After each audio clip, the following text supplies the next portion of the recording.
All right, welcome back to the Home Service Expert. Today we got Dillon Georgian. He is an expert in artificial turf distribution and installation.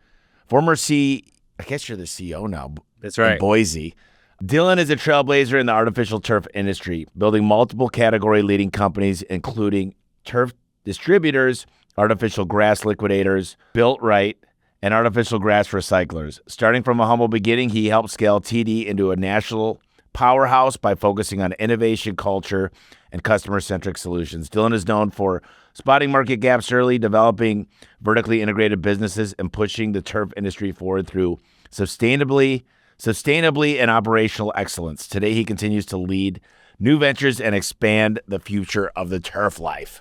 Yeah, thanks, Tommy. That was a mouthful. Yeah, it was. There's a lot going on there. So tell me a little bit about what got you into turf. You started when you were 18. Where you built the company, what you're excited about. Yeah, for sure. So started back when I was 18, worked for a guy doing turf, was working in the yard, had an opportunity to partner with him in Temecula, California.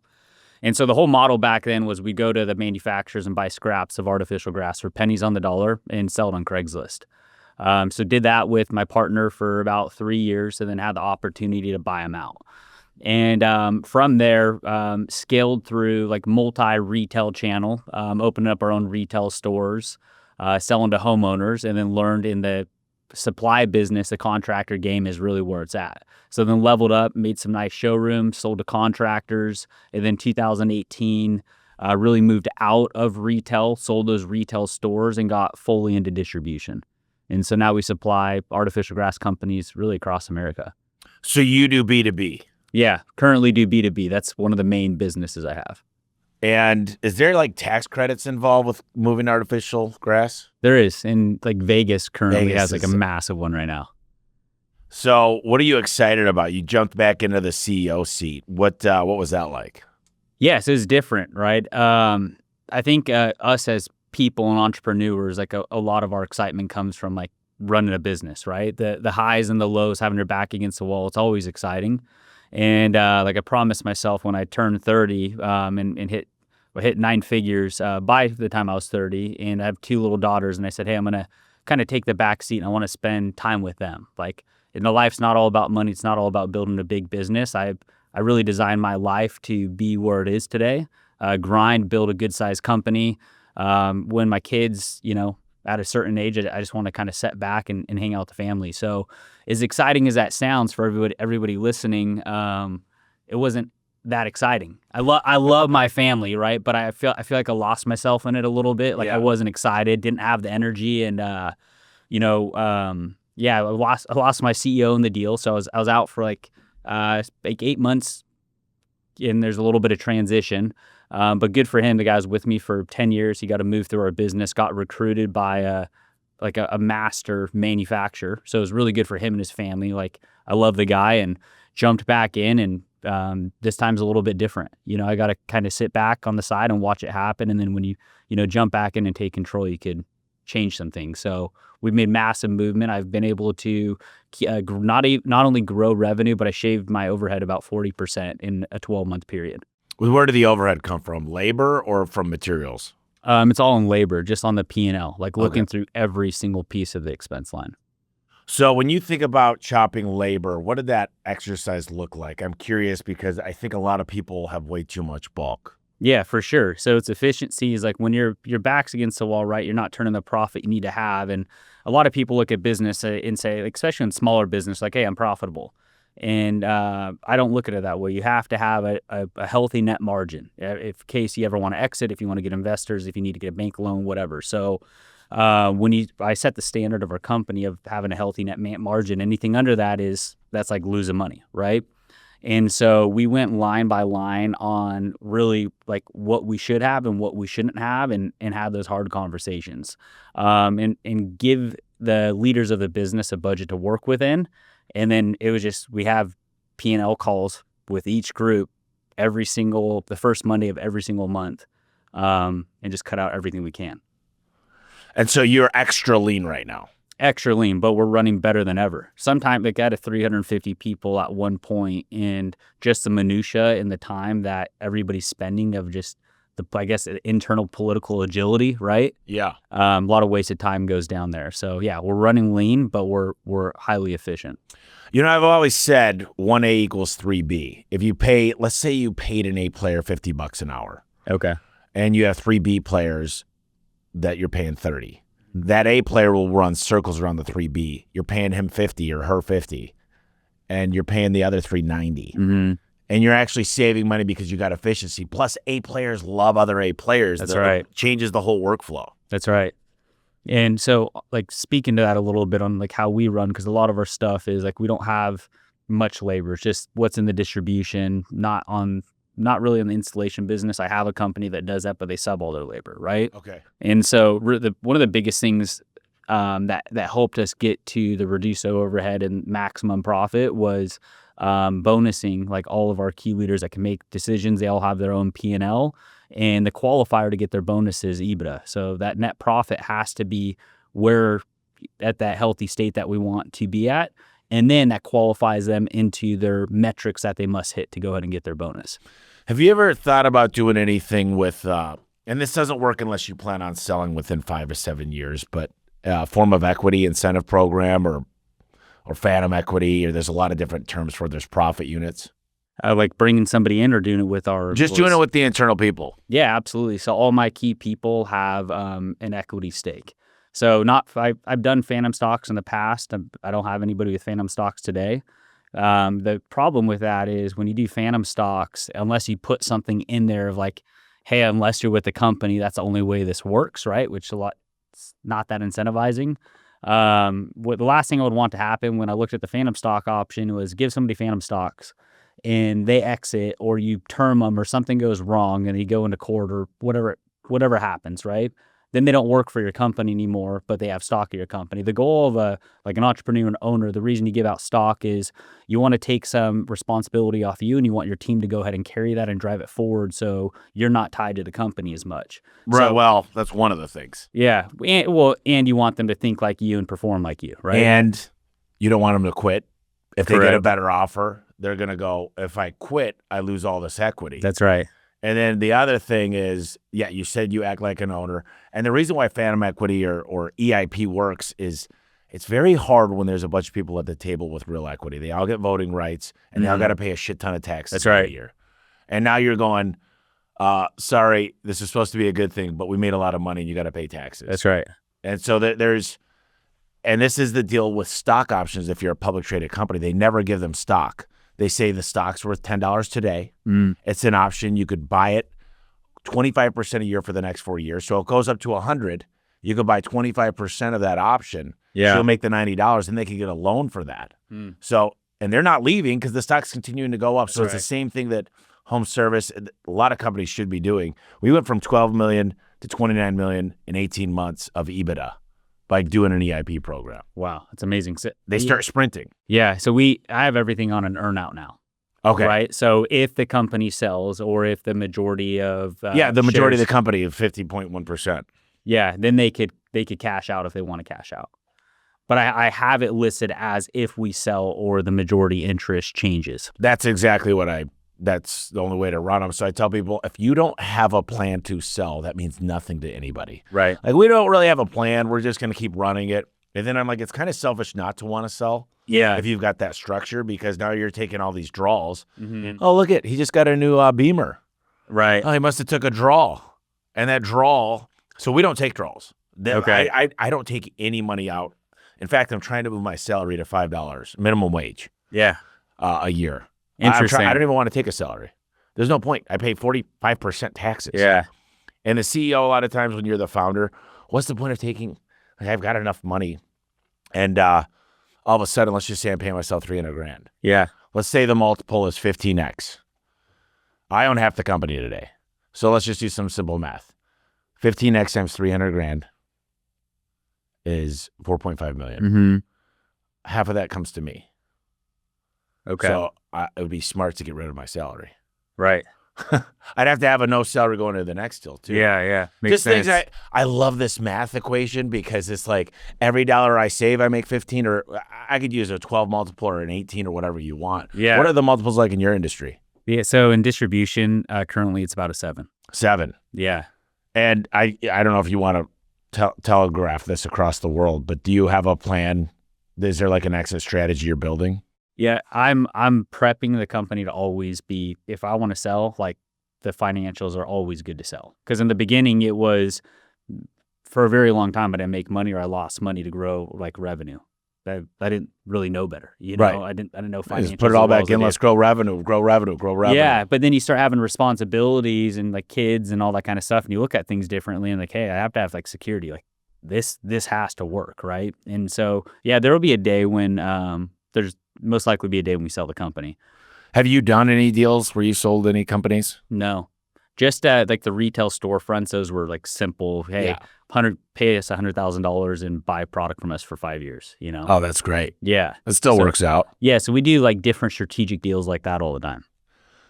So, yeah, I think it's interesting when you start talking to bankers. The best advice I could give you is find the bankers that done great big deals, similar businesses like you, and go talk to them, go meet with them like Q1 of next year Okay. and say, what are some of the leading indicators? How do I get the multiple from 7 to 8? What would they, is there reoccurring? Do I have to change my contract structure? What things can I do? And all of a sudden, if I didn't meet Eric Van Dam in 2020, I mean, he laid it all out. He told me, you need a president. You need to build your HR team. You don't have an FP&A team. You don't have this. Interesting. You got to build that up. I was a little under 5 million of EBITDA when I met him. We got to 27.5 when I did the first deal. It's amazing. And it's like, they got all the answers because they do so many deals. They know exactly what buyers are looking for. Yeah, so they really give you the roadmap and and say, look, if you did this, and then they'll tell you, like he told me, you got to be north of 20 million to get the multiple you want. Yeah, interesting. So yeah, I mean, I love what we do. I'm working on building some other brands because like the hardest thing is the people, right? And getting people that you trust and could work well with. You got to go through some teams to get the right team. And so I'm currently building that. So if I do sell, I'm not starting from scratch. Like I have a whole management company and moved a lot of my key people in there that don't run that brand. Let's say HR, accounting, all that kind of stuff. So that always stays with me as I sell a brand. So that's what I did. I formed a family office. So I got a lot of smart people in the family office that could come into any business and help run them. Yep, there and you go. It's mostly tax planning and then the diligence, because the best thing I think is to buy a business and make it better. I mean, currently, I think once you build a great business and a platform, it's better to be able to greenfield and just grow organically, because then you can call your own shots. Right. But so tell me, you said something really interesting I want to dive into. So what did you think it was going to be like? I got 2 young daughters. I'm happily married. I'm in Boise. I'm going to step back. And then you were like, well, it's not what I thought it was going to be. Yeah. Well, like, hey, I'm going to rewind a little bit from there. It's like you go and build a business and you think of like, I want to be this entrepreneur and have this, this crazy life, right? But that life comes with a lot of responsibilities, a lot of pressure, different things like that. So it changes a little bit. Then you go to the other side. I'm like, okay, I got business. I'm making money. Like, what's it look like to not work, right? Let's go have fun. Let's go use the toys, do all that different stuff. And it's only exciting for so long. And then How long do you think? Gosh, dude, Like 3 month? weeks. 3 weeks? Yeah, 3 weeks until I was like looking at like, hey, what else can I go do? Yeah. Like I'm not a guy who could sit on the beach or sit at a bar. Like I got to go do stuff. Or, what about golf or fishing? I can't really golf. Like I'll go play a couple holes and I'm like, I gotta get moving. Okay. Yeah. So But that started. I need to learn that. I need to learn how to slow down a little bit. I think we all have that, and that's what's interesting about the world we're stepping into. I mean, with artificial intelligence, a lot of people don't want to talk about it, but you can't just, the Industrial Revolution, you could go get another job. Right. I mean, hey, the farmers, they weren't as in need as they used to be. They had to run the machines, so you get like a massive piece of equipment that could do the job of 50 people. Yeah, They just learn another trade. that's right. With AI, there is no other trade. It took over that, and it's taking over this, and it's taking over this. Yeah. And I mean, this is not like a crazy, like doom and gloom story, because I think we're going to go through utopia. But what the hard part for me is I love running a business. I feel like this purpose. Yeah. And it's like the same thing is like you wanted to get back into the saddle. What'd you do the next 7 months? So you took about a little over 8 months. So after that first month kind of wore down, what were you thinking? What were you doing? Because you had another CEO. Yeah, I started looking at other opportunities, like all over the place, like anything I could think of. Because I landed in turf super young. I didn't know what I was getting into. Yeah. So when you do business for a while, then you step back and you're like, hey, if I do this all over again, what would it be? And so that's where I spent a lot of my time of just geeking around on stuff, learned how to cook, just like random things, But what really got you excited that you were looking at? What were some of the things, like where were you looking and what was like, no way? And what was like, I can see myself doing that. Yeah, so I looked at a few different, like 4 different things. One was like racing simulators and building like an experience center where you go in and you go race and create like a circuit where people can make money doing it through a machine versus an actual car. Okay. So that sounded fun. Got into the golf cart industry because my family and I love to cruise a golf cart around. Yeah. Floor tiles, just because it's simple. It's a niche market. So that business actually doing pretty well. These are things you started all this stuff? I started on the sim thing, pulled back, but the floor tiles, yes, the golf carts went pretty big on that business. So yeah, those 2 are up and moving. Wow. So you start when you start these businesses, where do you start? You build a business plan. Like what are the foundational blocks to get something up and going? Yeah, so that's really, I think, my specialty is because I've started from nothing with really no money, and I've had to rub pennies together to go build ground up, right? And that's what I really thrive in, is like grabbing an idea and making something happen. So really you need to understand like the financial of the business and what's out there. Like, can you make money doing it? I think a lot of people get into business thinking could be exciting, and then they don't make any money doing it, or they quit or whatever. So I really go look to see what the financial outlook could be, and then I'll see where my entry is. Is there room for somebody else in the market? Like, you could always go find room and make it happen, but like, I don't want to have to go face 10 years of like battling it out with some people, right? And so the golf cart industry, I noticed like nobody's built a brand.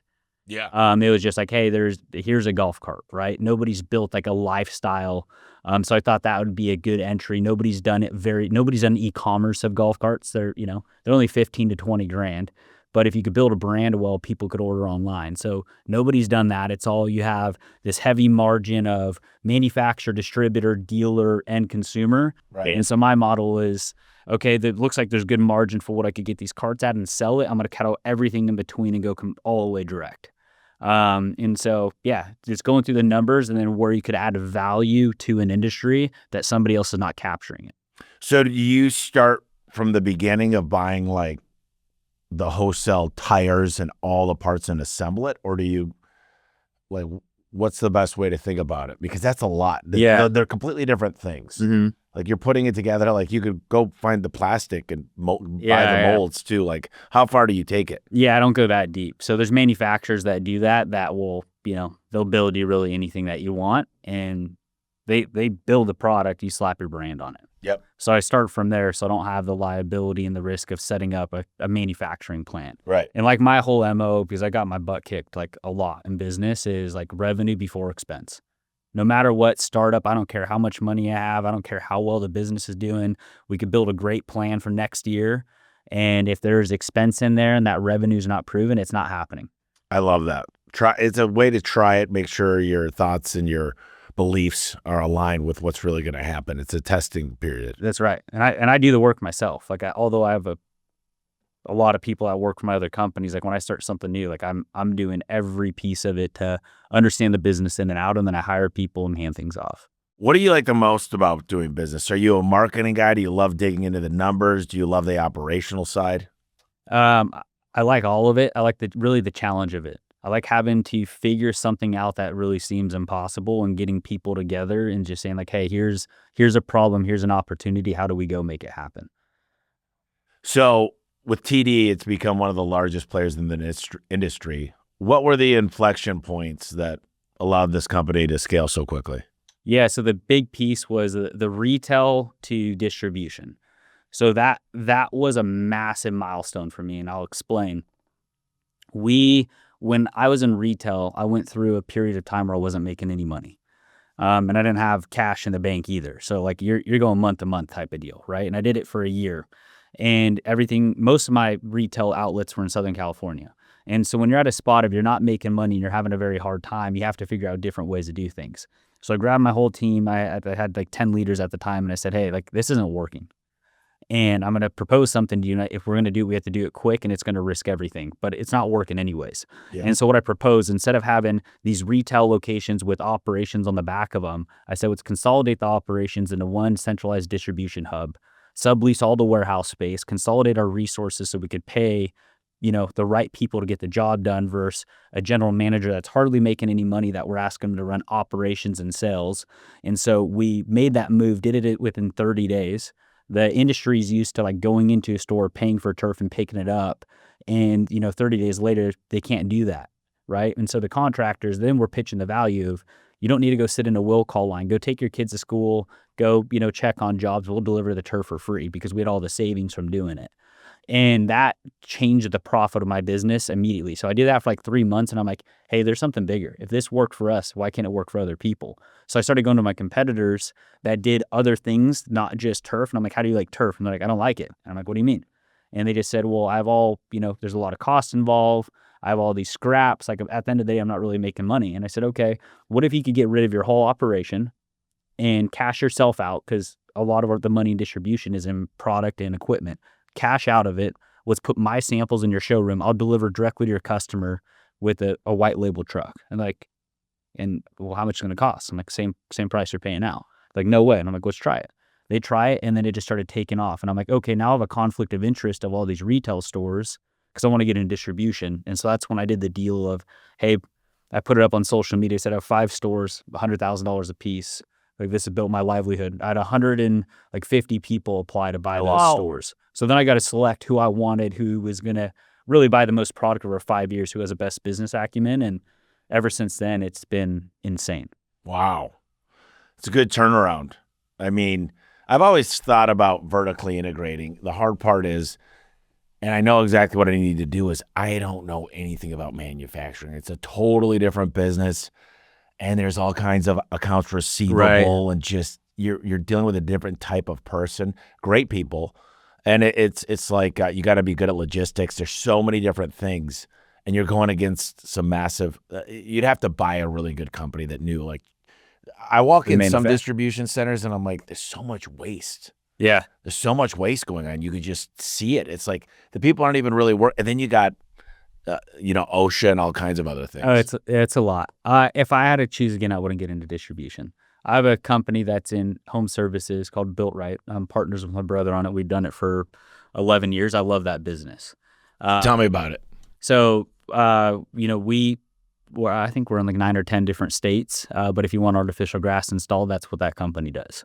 They're partnered with Home Depot. They're partnered with Lowe's. So if you go into like a local Home Depot or Lowe's, you want to get artificial grass, it's our company that goes out and does it. The reason why I love that over distribution is, although my numbers are big in distribution, you're cash broke the whole time. You're not taking much. Yeah. And small margin, right? Yeah. Let's say you're making 20 to 30% margin on some deals and you have heavy growth in your business. Well, what's funding that, right? Is that net? No, that gross margins. Oh, gross. So what's the net of that? It's low single digits, yeah, right? Yeah, you're running low single digits. I mean, you could, I've had years at 0 and I've had years at, 10, right? Okay. If you do things the right way. But in the home service business, why I like that and what we have going on with Built Right is marketing acquisition is like a 0, right? Because we spend a little bit, but most of our business comes from big box. You have the only really liability you have is like employees, right? And so you could pair that up and down with whatever the economy and the market's doing. And then from an execution of the jobs, like I see outside, you have a ton of equipment, a ton of trucks. Like what we do in that company is we sub all of our work. It ended up becoming cheaper or less expensive than us running crews and the management of that. So we're running hundreds of projects with 2 project managers. I think they have 14 sales reps and a few other people. So it's kind of like the roofing industry subs out everything. That's right. It's very similar. Yeah. So the cash out of pocket is not, there's not a lot of liability and not a lot of cash outlay. So if the company makes money, you get to actually take a distribution as turf, you're only going to really get paid when that company sells. And the 2 driving marketing is the Home Depot, Lowe's. That's where the majority of the jobs come from. Yeah.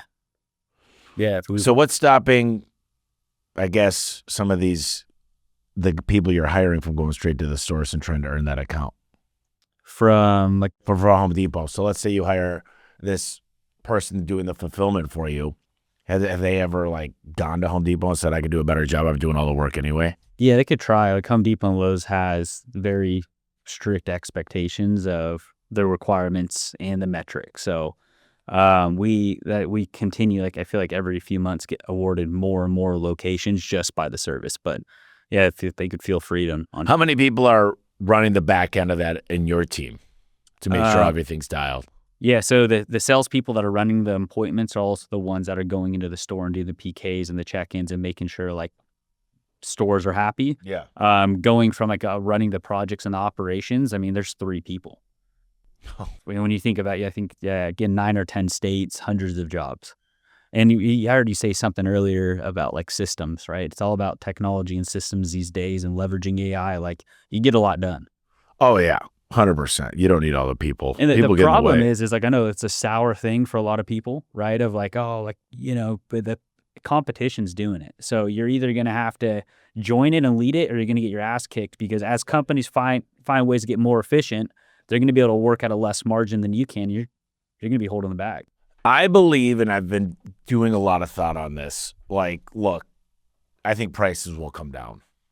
I think prices have got to come down on everything. When technology gets better, this is the law of economics. I remember I went through this MBA program. I sat in the front row, and I learned so much about economics. And the deal is we're going to get more efficient. And then someone's going to go, wait a minute, we're making 35% of the bottom. We can make less and take more market share. And then this is going to drive the prices back down. Right. And things are going to get cheaper. Right. Because someone's going to always undercut.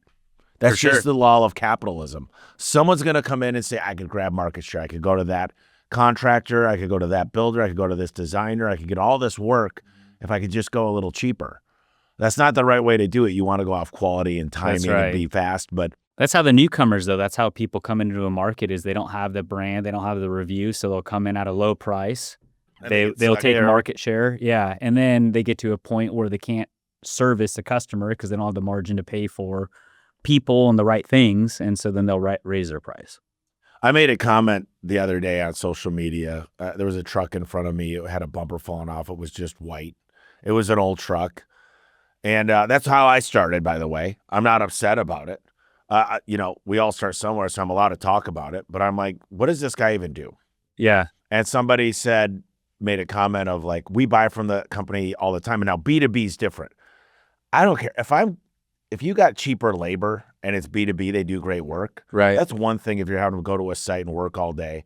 But when you're a brand and you want, like, who do I want to come to my house? Number one, I want it to be safe for all my family. 100%. And like number two, how does that person feel driving an old beat up truck that works for me that's breaking down every 2 weeks? Right. Like they feel less valued. So they don't show up in a great way. We bought a company in Denver and they're like, do we get new trucks? Because we're out of work so often and they don't pay us when we're out of work. Mm-hmm. And so there's these people that want to fight about it, but I've lived on both sides of it.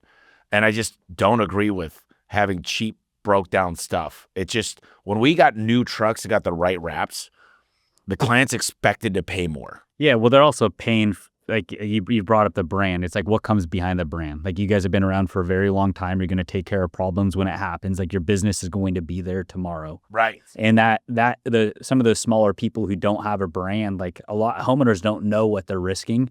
Most likely they're not insured, or they don't have a contractor's license. They don't do background checks on their people. Right. You don't know who's coming to your house. So yeah, when you're doing stuff at your home, you want to spend the appropriate amount of money to have the right company there, so you don't have to deal with something going on in the future. I mean, it's a person's greatest investment is their home. Like, why cheap out on it?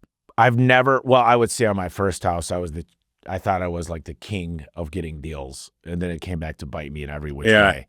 And I think the affluent people that have bought houses understand.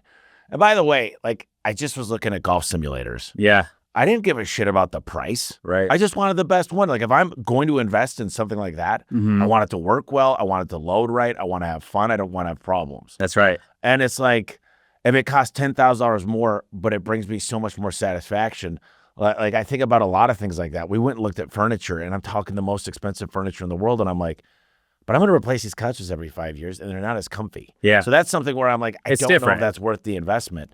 And I look at these things, and I'm like, when I hit the garage door button, I mean, I'm in the industry, but if I was just a normal person, I want it to open and close every single time. And lock when it's down. Yeah, and Yeah. make sure it's safe, and make sure that my kids can get in and out. Like there's a keypad. Like I just want that thing to work. If I get an air conditioning unit, I want it to work. I want it to be efficient. I want it to get the same temperature in each room. That's right. And like even my plumber, I was like, can you make the water get hotter quicker when I turn on the shower? Yeah. And I'll pay for it. Yeah, Like, what do yeah. I got to do? Because it's an inconvenience. So I'm like, offer me everything. Let me make the decision. That's right. Like, don't look at me like I'm rich or poor or old or young. Like, why don't you give me every single thing you have and let me say yes or no? There you go. So, Tommy, I was just talking to my team about this like literally 2 weeks ago because we get undercut all the time, right? And sometimes people see these big brands like these guys are just making bank. Like I'm lucky if I make 10% on the dollars we collect, right? Yeah. Like lucky. It's not a lot of money when you think about what goes on. And so I was telling my team, like, can we compete at those prices? Absolutely. But this is what it looks like. We're not going to have the account managers that we have today, which is like really our sales team, right? Because our competitors don't have that. We're not going to have the warranties. We're not going to be able to have labor credit. We're going to have to take out some integrity of our product. We're not going to be able to hit every delivery on time. And so like all these things add into the price, and then we put like our little margin at the end of it. And that we believe in service and we believe in value. Because like to your point, I have also been on the other side because I used to sell scraps. Yeah. Like that's how I got in. And like I really don't like to deal with those customers anyways. No. You're not making any money and it's just a problem. And here's one thing I learned is like we give options. So Smart. Look, at the end of the day, that sounds like a little bit more than you expected to pay. Let's just pick another option. But you're going to lose some of your warranty. You're going to lose some of the time of it's expected to last. And I can compete with any other company because they know what parts they're carrying. So we carry those parts. It's a contractor grade part. Or we could go to the next level, or we could go to the next level. Right. And it's all trademark parts. Yep. So like we've differentiated ourselves. You could go buy a t-shirt for $10. You could buy a Nike for 40. You could buy like an Abercrombie for 80. I don't know. And people will pay for the right product. But it comes with a lot. Like every time I bought something nice, I'm like, wow, this is way more comfortable. It fits better. Everything washes out. Like it's just a better quality. That's right. And that's what you need to be is better quality. What's the most underrated mindset that helped you scale multiple companies? Underrated mindset. Don't quit. Yeah, don't quit. Yeah, and I'll explain that a little bit more is everybody in business, if you're in business today or you're going to go start a business, you're going to go get to a point where it's not working. And you'll get to a point of like, hey, I don't know if this is for me. I don't think this business could work. And you're going to I don't care who you are. You will get pushed to that edge. And that's just like a testing point of if you could not fall off and you could hold on for a little bit longer, you're just supposed to learn something through that, and then you're going to develop a skill that you'll never get unless you see it through. And so that's been really my mindset that's helped me develop to who I am is I will not quit.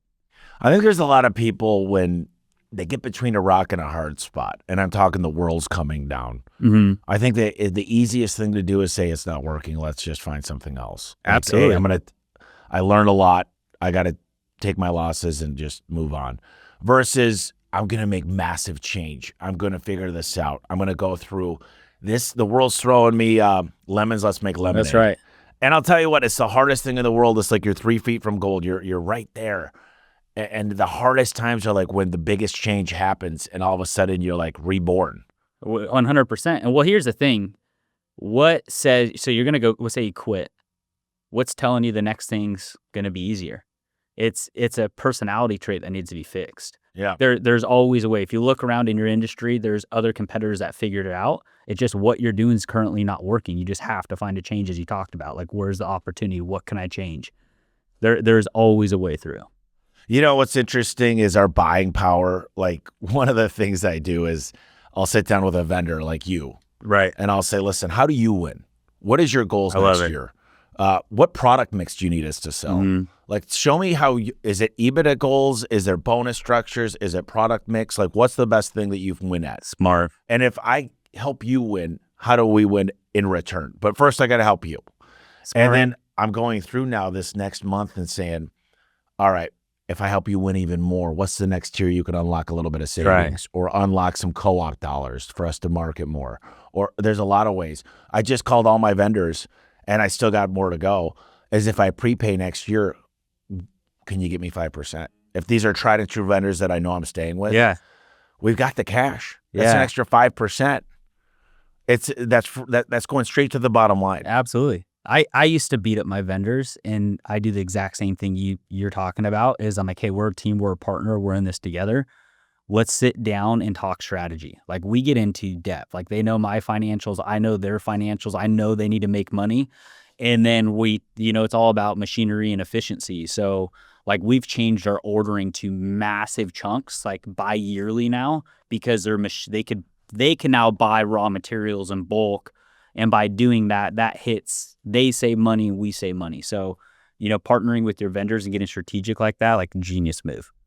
Let's just go back to, I don't know, call it your early 20s, and you got to sit down with yourself for a few minutes. I got to go sit with myself? You got an opportunity to go give yourself, it's probably not on the personal side, just more about business. What kind of tips would you give yourself? A couple things. One, like, I would tell myself it's going to be okay. Because I think I wasted a lot of time and put a lot of stress on myself of assuming the worst that could happen, but I've never let that happen. So, having confidence and trust, that's more, I guess, on the personal side. On the business side, it'd be what I said earlier, like revenue before expense. Every time I got myself in a mistake, it's because we built a plan and the plan's never been tested, and put expense before the revenue, and the revenue didn't hit. And I've had to like rebuild my company multiple times because of that. So those would be the two pieces.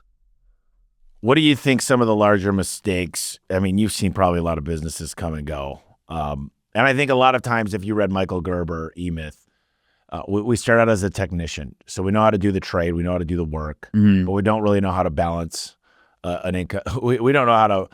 We don't even know how to do a budget. We don't know what workers' comp and EMOD scored, insurance. Yeah. And like, there's so many things like marketing, and I got to hire an HR. What do we need HR department for? Like, my wife could handle that.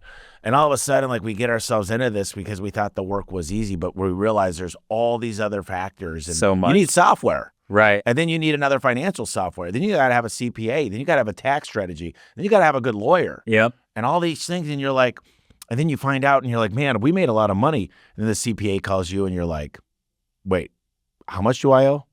How's that possible? I think a lot of people, like, their ego gets in the way. Like, that's what stops them from growth is they start making money. They have it all figured out. They're the best of the best. And they start closing their ears and continue to open up their mouth. And that's not how you build a successful company.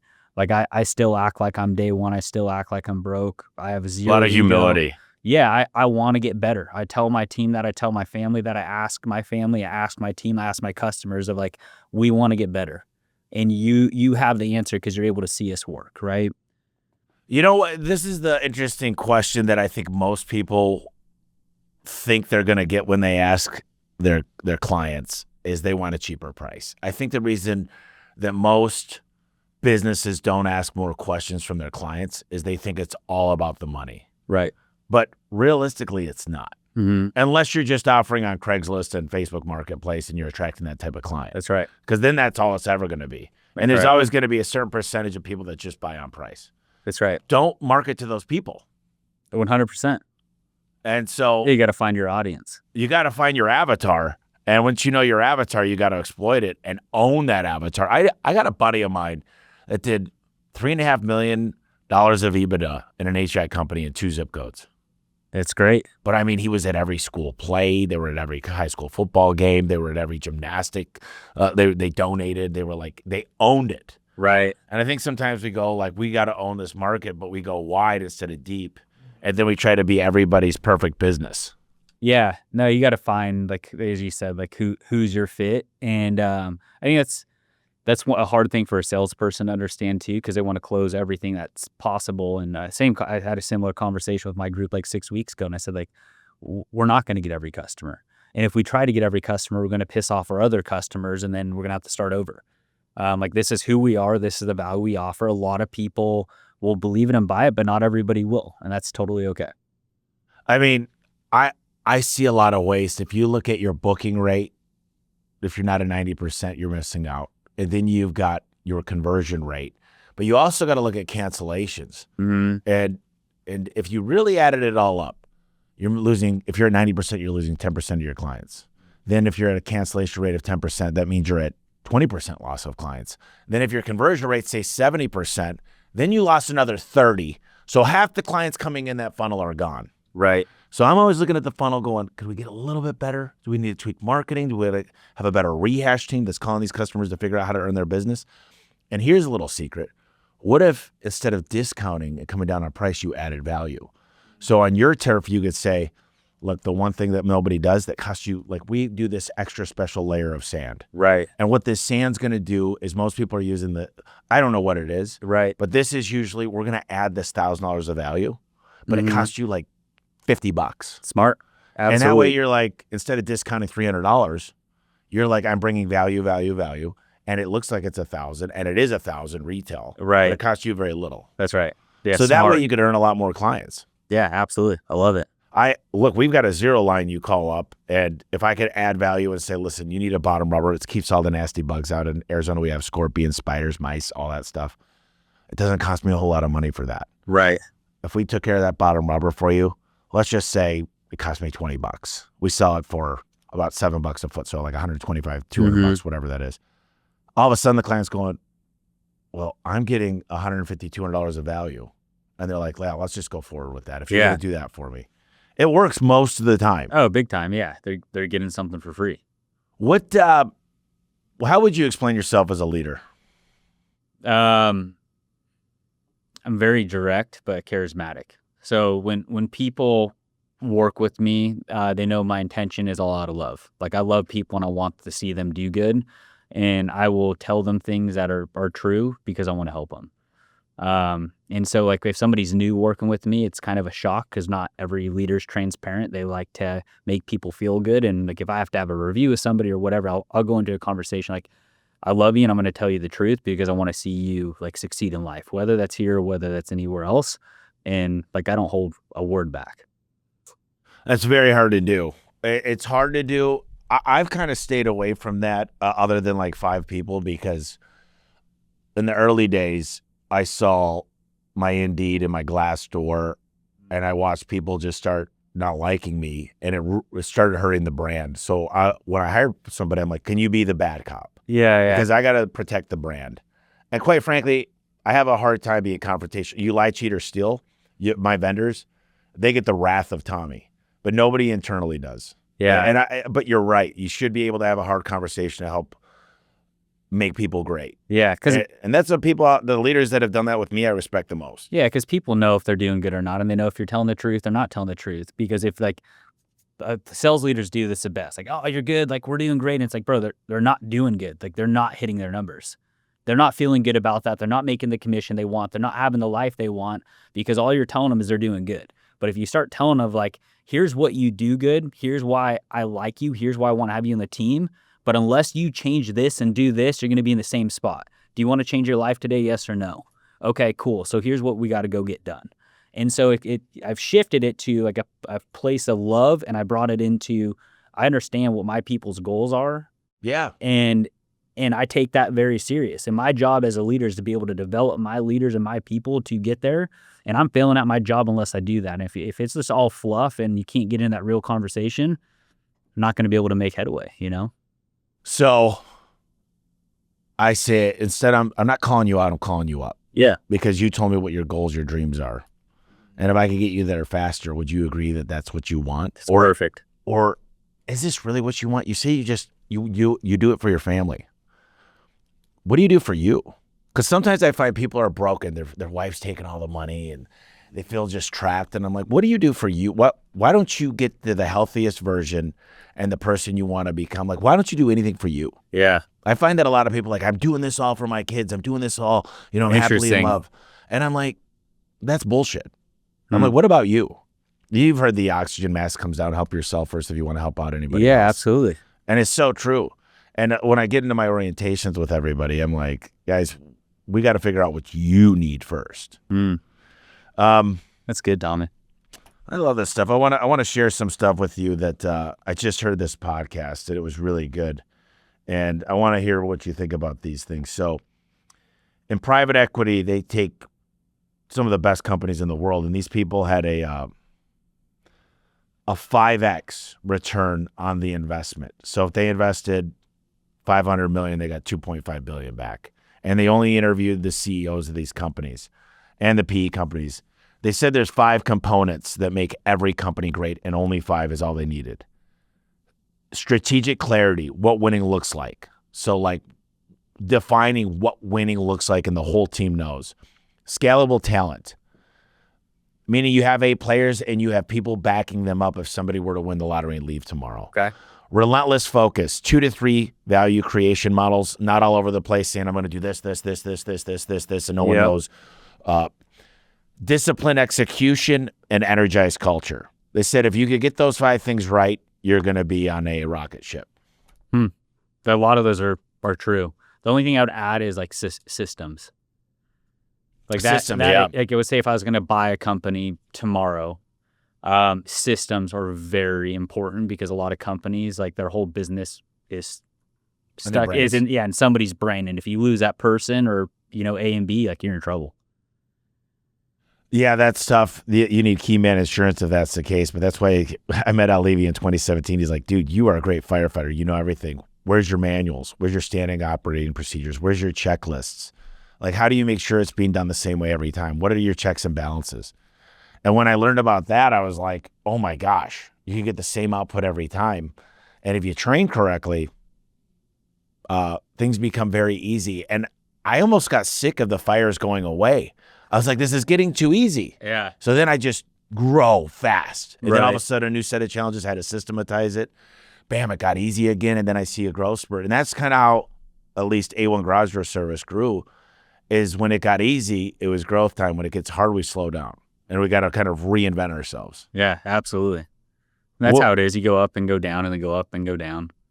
What do you see happening in the next 10 years? I mean, as far as what do you want? What are your goals? Where do you want to go start a bunch of other businesses and do what you've done? Or do you see going deeper into some of these businesses? Or where are you at? Yeah, so on the personal side, like what's most important to me is like I make the most memories with my family. Yep. Like everybody tells me like it goes quick. Like I take that very serious. The days are long, the years are short. Yeah, like I've given up like a lot of my personal interests to make sure my kids and my wife have the best life ever. Then when my kids are 18, like I'm gonna go live for me.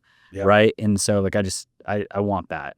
The second thing when you come into like the business side of it is I want to continue to create businesses from the ground up and build successful companies, but all the new stuff I'm building them to sell. Like they're 5-year plans. Wherever that EBIT is in 5 years, it is what it is. I'll take what I can get on to the next. Instead of like going through, I don't know if you've seen this, your business, you go through the ups and downs. I mean, that first 5 years is usually all up, like move on. Yeah. And not be emotionally tied. The turf business, I started young and we have a good foothold in the market.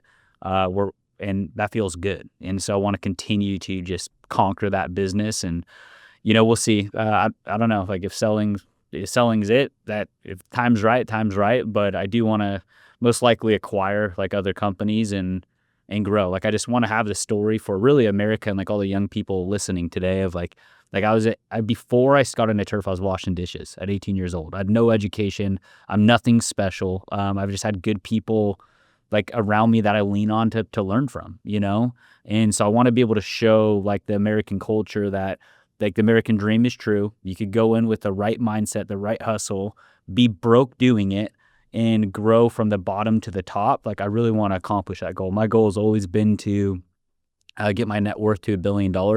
I'm far from it. That's really what I'm chasing on like the financial side. It's funny to hear that number a lot. I was talking to, who was I talking to recently? Dropping bombs. Okay. I know exactly what you're talking about. Anyway, he's like, this was a while back. This is probably 2 years ago. He's like, dude, it's chasing that billion. A lot of people are chasing that billion. And I'm like, well, so here's my question to everybody that says that. So you get $1 billion, then what? Where does the money? See, I've got a pretty good plan with almost every single thing I do. Like who the money's going to, what charities, the nonprofit, and that's all not nonprofit. Like this is going to go to real estate. This is going to go into a PE fund. This is going to go here. This is going to go, and I got a whole tax strategy around it. It's good to have a pursuit. But when you really understand exactly where it's going and what's going to happen and whose lives you're changing, all of a sudden it becomes like, I need to do this. Yeah, for sure. Like my family doesn't need it. I believe for me, I have it because it's almost like that. It seems impossible. Yeah, and it's gonna keep me driving. Keep me young. And that's an important word, driven. I wouldn't say everybody out there, people listening to this, yes, but most people don't have the stomach nor the risk tolerance to go into business and continue to go through sometimes a decade of pain, relationship strife. You're married to your business. You're working nights. You're working weekends. You're ready to fail. You're borrowing against your house if you have a house. Sometimes you got to take a loan from people you never want to take a loan from. You hit rock bottom a lot. Days don't go well. People lie. People cheat. You start not believing people. You start maybe not trusting the same you used to. You realize the world could be a pretty dark place.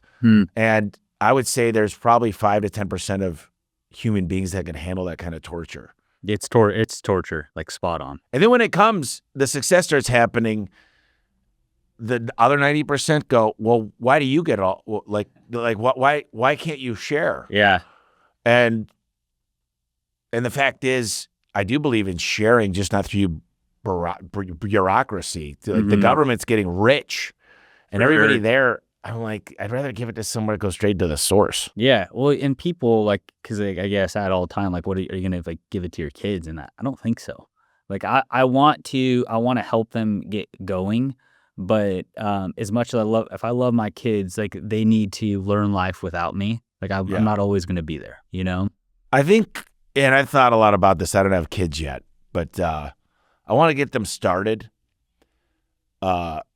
I just want to make sure they got the fight or flight that like, hey, listen, you're not going to fall back onto this. But when things start going right, I'm like, let's go to France. I'm picking it up. Yeah. I was with Kevin O'Leary. He's like, I don't give my kids much, but what I do, we go on one trip a month, and it's inclusive. It's the Taj Mahal's private jets. And they are allowed to bring anybody they want with them. And that's what I do. We buy experiences, and I'm okay paying for that. And that's best thing you can spend money on. Yeah, the experience. That's exactly. People are like, why are you buying such a big building and such a big house in Idaho? I'm like, dude, me and Bree lived in an apartment for 4 years. We were fine. I missed that apartment. Things were simple back then. But at the same time, we couldn't have parties. It didn't have enough room. It was 900 square feet. Yeah. And I'm like, man, think about the relationships that are going to be built in this place. Yeah, think about the fun times. Oh, absolutely. That's what you're buying. That's where we spend all our money is on experience. Where do you like to go for fun? I'm a big time surfer.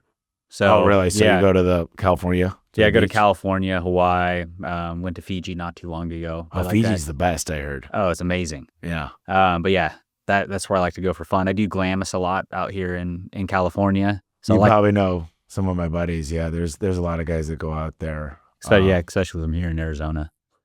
Yeah, so Glamis, there was a place for sale. I think it just sold. You know what I'm talking about? Yeah. It's we looked at it. Did he go out with Cameron? Yeah. I was gonna ask you about Cameron. How long have you known Cameron? Only like 2 years. He's a good dude. Yeah, he's really a solid guy. I want to get more into it, but the first day I went out on my Can-Am, I flipped it. So now I'm very safe. I'm drive with two hands. And I'm yeah. And I didn't get hurt. Me and Bree were fine, but I'm like, man, these things.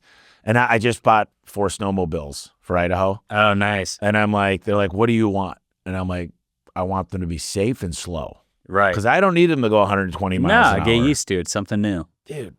And I could go fast and it's a little bit of a rush. But when I see people getting hurt now, I'm like, I got this boot on from a volleyball accident, but I'm like, I don't have a need for speed anymore. Yeah. I don't have a need for new things. I have my hobbies, and then I'll go try something new with a buddy that's an action sport. And I'm like, I'm not willing to go through that learning curve of pain to get good at this. Do you like snowboarding? I like snowboarding. Do you go fast? I don't go too crazy. I didn't grow up really snowboarding, so I'm a cruiser. Yeah, I'm not very good, and I don't want to be like Mach 1. I can't keep up with most people. Yeah. So, look, I got a few questions as we close out here, Got it. and I really appreciated this.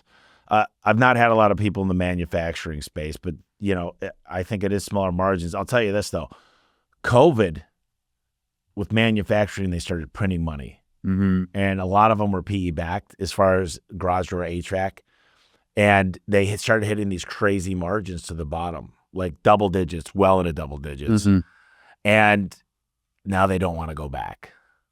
But once again, you see, you see it's gonna the economy forces you to, because someone comes in and says we're gonna go back because we're gonna get all the clients, and that's why I always have two vendors. I always will have two vendors, because if they have one, they start, well, we got to give you a price up, and then you don't have any choice.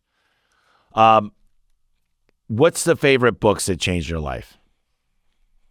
I'm a big fan of Ed Milet. It's funny. I just started work with Ed. Oh, no way. The Power of One. Yeah. So before that, he has a book called Max Out. It's small, 100 pages, but that was a very impactful book. What'd you like about that book? He puts life in perspective, right? And so, and really teaches you how to like mentally like get through some of this stuff. Like him and Andy Frisell are like the two guys that I like, man, I'm not alone. Like all the stuff going through your thoughts, like some of the stuff you go through, there's nobody to talk to. Ed and Andy do a very good job like walking you through it. You're like, okay, this is normal. I love it. Ed goes, I'm the one that showed up late and drove to the cancellations and it took the late phone calls and missed the opportunities. And my family doesn't think like they used to think. Now they're positive. I love that. Yeah. And he goes, I'm the one, just like you. Amazing. That's great. So Max Out is one of them. Then I read Tim Grover's books, like Relentless. Yeah.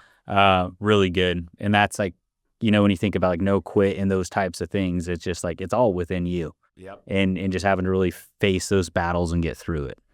So that helped me a lot as well. Those are fantastic books. If somebody wants to reach out to you, what's the best way to do that? Social media. Yeah, I don't post much on there, but it's at Dillon Georgian. It's Georgia with an N. And do you ever see yourself posting more? I know. I pulled way back. I like to live a life without an audience. I had to use my social media to build my brand and build my companies. But I like to be low key and private, and I don't want to be famous or well known. I'd rather be kind of like the sleeper, Well, that's how most wealthy people that really, really make it are. But I will say, I kind of enjoy making content. Something about it, like, the School of Hard Knocks, the kid that runs around and comes to the cars, how much money do you make? And all that. Yeah. Like, I'll tell you this, though. It's scary because Jim Carrey, I always bring this up. Jim Carrey said, I wish everybody was really rich and really famous so they'd understand that's not the answer. And like, it's vanity metrics, how many views, how many shares, all that crap. But man, it's fun too. It's like there's a lot you walk of up and interview somebody, all of a sudden, like I walked around a trade show with a microphone and all of a sudden everybody's like, they're like, what's going on? And they wanted to be on there. So, I mean, having a personal brand, nobody could buy that from you. Right. And so you get to leverage your companies and all this stuff and you have a personal brand, like that's you could do anything you want. It becomes super powerful. You are giving up and sacrificing a lot to do that, especially when you have kids. I've had people, the wrong people show up at my house. I've had to move, not to scare you from it, but I'm just like, man, I don't really need this, Ooh, that's interesting. Yeah. So I've taken a big back seat on social media. Never thought of it that way. I got a new perspective. And actually, I appreciate that. Yeah, absolutely. So last thing we'll do here is we talked about a lot of stuff. I'm sure there's something we didn't hit that you want the audience to know about. So I'll let you close this out, Dillon. Yeah. If I had to close it out in short, like really just understanding like the purpose that you have in life and what you're here to do, right? And think big picture, and then everything you do, all your actions tie into that. And I believe that, like if we're given a good gift and given opportunity, it's our job to not, only make that opportunity happen into a result, but then go ahead and help other people go ahead and do that. Like we all didn't get to where we are, and you don't have to have a big business. It could be your job, it could be your health, it could be your family. Like that didn't just show up for us. Like there's been people in our life to help us to get there. And what I'd like to see for society is like just everybody, everybody has something special in them, and, share that gift with other people and help other people. And that's how we make the world better. I love it. And I agree with you wholeheartedly. I appreciate you coming on today. Yeah. Thank you, Tommy. I appreciate it. All right. Listen, if you enjoy this podcast, like it, share it, and leave a review. It really helps me out. I appreciate everybody out there, and have a great holiday. And this probably came out after the holiday, but that's okay. Thanks, guys.